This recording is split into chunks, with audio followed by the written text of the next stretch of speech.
The house that wasn't hers to give. Part 1. The phone call. I was in the middle of repainting my kitchen cabinets when my phone rang. The afternoon sun streamed through the windows of my small but perfect two-bedroom house, illuminating the fresh coat of sage green I'd just applied. I'd been dreaming of this moment for years, owning my own home, making it exactly the way I wanted it. Maya, we need to talk. My mother's voice had that edge to it, the one that always preceded a favor that wasn't really a favor at all. Hi, Mom. What's up? I set down my paintbrush and wiped my hands on my work jeans. It's about Rebecca. Of course it was. My younger sister Rebecca had always been the golden child, the one who could do no wrong in our mother's eyes. While I'd worked 2 jobs through college to pay my own tuition, Rebecca had received full financial support from our parents. While I'd spent my 20s grinding away, saving every penny for a down payment on a house, Rebecca had traveled through Europe and Asia, funded by Mom and Dad's generous life experience fund. What about Rebecca? I asked, already bracing myself. She's pregnant. Mom's voice lifted with joy. Isn't that wonderful? You're going to be an aunt. That's great, Mom. Congratulations. I meant it mostly. I had nothing against my sister having a baby. We weren't particularly close, but I didn't wish her ill. Yes, well, there's a situation. Mom's tone shifted from joyful to businesslike. Rebecca and Jason are living in that tiny apartment downtown, and with the baby coming, they need more space.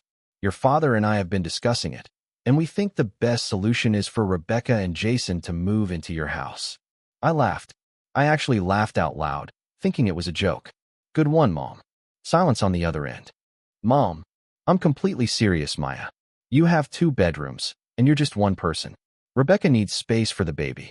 It's the practical thing to do. My hand tightened around the phone. Mom, this is my house. I bought it. I own it. Don't be selfish, Maya. Family helps family. Your sister is pregnant and needs support. Then she can move in with you and Dad. You have 4 bedrooms. Our house is our retirement home. We've worked hard for it. Besides, your father's study and my craft room are essential. We can't just disrupt our entire lives. The irony was so thick I could have cut it with a knife. They couldn't disrupt their lives, but I was expected to hand over mine without question. Mom, I'm not giving Rebecca my house. That's insane. We're not asking you to give it to her permanently, Mom said, though her tone suggested otherwise. Just let them live there until they get back on their feet. You can stay in the 2nd bedroom, or better yet, move back in with us temporarily. Think of it as helping your sister during this important time. No. The word came out firmer than I'd ever spoken to my mother. Absolutely not. Maya Elizabeth Parker, I did not raise you to be this selfish. Your sister needs you. My sister has a husband with a job, 2 parents with a large house, and her own apartment. What she doesn't have is any claim to my house.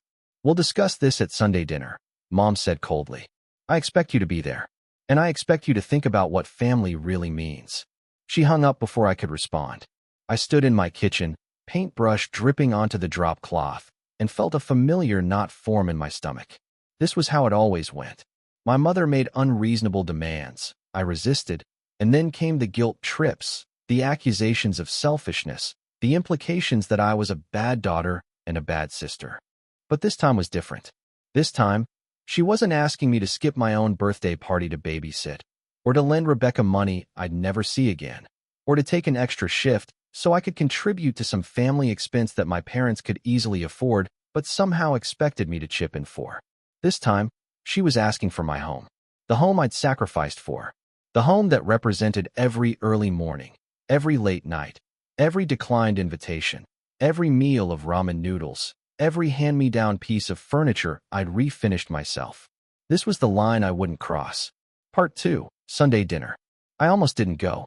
I sat in my car outside my parents' house for 10 minutes, seriously considering driving away. But I knew that would only delay the inevitable confrontation, so I grabbed the bottle of wine I'd brought and walked up the familiar path to the front door. Rebecca opened it, one hand resting on her still flat stomach in that way pregnant women do even in the first trimester. Maya, Mom said you'd probably bail. Hi, Becca. Congratulations on the baby. She smiled, and for a moment, she looked like the little sister I'd played dolls with as a kid. Thanks. I'm excited. Terrified, but excited. Jason appeared behind her, slipping an arm around her waist. Hey, Maya. Good to see you. I'd always liked Jason. He was a decent guy, an accountant with a stable job, which made this whole situation even more baffling. Dinner was tense from the start. Dad seemed oblivious to the undercurrent, chatting about his golf game and asking about my work at the marketing firm. Mom kept shooting me meaningful looks, and Rebecca seemed nervous, picking at her food. Finally, over dessert, Mom struck. "So, Maya, have you given any thought to our conversation?" I set down my fork carefully. "I have, and my answer is still no." "No to what?" Dad asked, looking between us in confusion. "Rebecca needs Maya's house for the baby," Mom explained. "And Maya is being difficult about it." Dad's eyebrows rose. "Her house? The one she bought?" "It's just temporary, Dad," Rebecca chimed in quietly. "Just until Jason gets his promotion and we can afford something bigger." "Jason's up for promotion?" I asked, looking at him. He shifted uncomfortably. "Well, potentially. In the next year or two, maybe. So, not definitely, and not soon." I looked at my sister. "Becca, you and Jason both have jobs. Can't you just rent a bigger apartment? Do you know how expensive rent is for a 2-bedroom in this city?" Mom interjected. "They can barely afford what they have now. And I barely afforded this house," I said. "I worked 70-hour weeks for 3 years to save that down payment. I eat lunch at my desk every day to save money. I drive a 10-year-old car because every extra dollar went into making those mortgage payments. This house isn't just a house to me. It's everything I've worked for." "Oh, here we go," Mom said, rolling her eyes. "Though I did it all by myself speech. You always were dramatic, Maya." The casual dismissal of my sacrifice stung more than any direct insult could have. "I'm not being dramatic. I'm being realistic. You're asking me to give up my home. We're not asking you to give it up permanently. My home that I bought with my own money, that I'm still paying a mortgage on, so that Rebecca and Jason can live in it rent-free while I, what? Move into the second bedroom of my own house like a guest? Or move back in with you like a teenager? You make it sound so terrible to help your family," Mom said. "When I was young, families supported each other. They made sacrifices. I'm not against making sacrifices for family, Mom. But this isn't a sacrifice. This is you asking me to hand over the single biggest investment of my life because it's more convenient than you letting them use one of your spare rooms or them finding their own solution." Rebecca's eyes were welling up with tears. "I can't believe you hate me this much." "I don't hate you." I felt my frustration rising. "Becca, I'm happy you're having a baby. I really am. But that doesn't mean I have to give you my house." "See?" Mom pointed at me triumphantly. "She admits it. She won't help her own sister." "That's not what I said." "It's exactly what you said. Rebecca is pregnant and needs help, and you're refusing." I took a deep breath, trying to stay calm. "Let me ask you something, Mom. If this was reversed, if I was pregnant and asked Rebecca to give me her apartment, would you expect her to do it?" Mom hesitated for just a second. "That's different." "How? How is it different?" "Rebecca doesn't own her apartment. She rents." "Exactly. And if she owned it, you'd never ask her to hand it over to me. You know why? Because you've never expected her to make the same sacrifices you expect from me." The table fell silent. Dad cleared his throat uncomfortably. Jason studied his dessert plate intently. Rebecca wiped her eyes. "That's not fair," Mom finally said, but her voice had lost some of its conviction. "Isn't it? Becca, I love you, but I'm not giving you my house. I'll help with the baby in other ways. I'll babysit. I'll buy gifts. I'll be there for you. But my home is mine." I stood up, grabbing my purse. "Thanks for dinner, Dad. It was great, as always." "Maya, wait," Rebecca started, but I was already walking toward the door. Part 3. The Escalation. The next few days were a barrage of text messages and phone calls. Mom alternated between guilt trips and outright hostility. Rebecca sent long, emotional messages about how disappointed she was in me, how she'd always thought I'd be there for her, how she couldn't believe I was prioritizing material possessions over my own niece or nephew. The texts from Mom were even worse. "Your grandmother would be ashamed of you. I don't even recognize the person you've become. Rebecca cried all night because of you. Fine, be selfish. But don't come crying to us when you need help someday." I blocked their numbers after the 10th message in one day. I couldn't focus on work with my phone constantly buzzing with notifications designed to make me feel like the worst person in the world. Then Mom showed up at my house. I came home from work on Thursday to find her sitting on my porch, arms crossed, lips pursed. "Mom, what are you doing here? We need to talk." Since you won't answer your phone, I blocked you. That should have been a clear message. How dare you block your own mother? What kind of daughter? The kind who's tired of being harassed. I interrupted, unlocking my door. I didn't invite her in, but she followed me anyway. This house, she said, looking around my living room with obvious disdain. This is what's more important to you than your sister's well-being? Yes, Mom. My home is important to me. It's too big for one person. It's 1,000 square feet. It's tiny, and it's mine. She moved to the window, looking out at my small backyard where I'd planted tomatoes and herbs. I gave up so much for you and Rebecca. I put my career on hold. I sacrificed my dreams. I never asked you to do that. She whirled around. That's what mothers do. They sacrifice for their children. And now I'm asking you to do the same for your sister. I'm not Rebecca's mother. I'm her sister. And even if I were, what you're asking isn't sacrifice, it's martyrdom. You want me to set myself on fire to keep her warm. Don't be so dramatic. I'm not.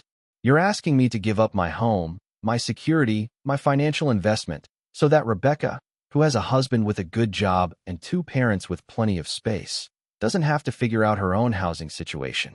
That's not reasonable. Mom's expression hardened. Fine.